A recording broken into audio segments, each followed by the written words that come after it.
ನೀವು ನೋಡುತ್ತಿರುವುದು ಪ್ರಕೃತಿಯ ಒಂದು ಅದ್ಭುತ ಕ್ಷಣ. ಸೂರ್ಯನ ಕಿರಣ ಗೋಪುರದ ಪ್ರತಿ ಕಿಟಕಿಯ ಬಿಂದುವಿನಲ್ಲಿ ಹಾದು ಹೋಗುತ್ತಿರುವ ಮನೋಹರ ದೃಶ್ಯ.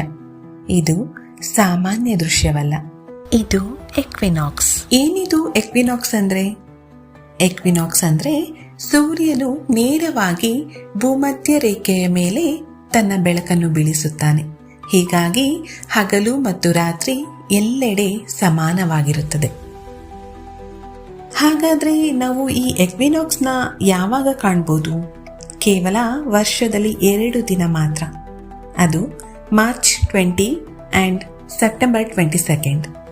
ಈ ದಿನಗಳಲ್ಲಿ ಸೂರ್ಯ ಪೂರ್ವ ದಿಕ್ಕಿನಿಂದ ಆಗಮಿಸಿ ಪಶ್ಚಿಮ ದಿಕ್ಕಿನಲ್ಲಿ ಅಸ್ತಮಿಸುತ್ತಾನೆ.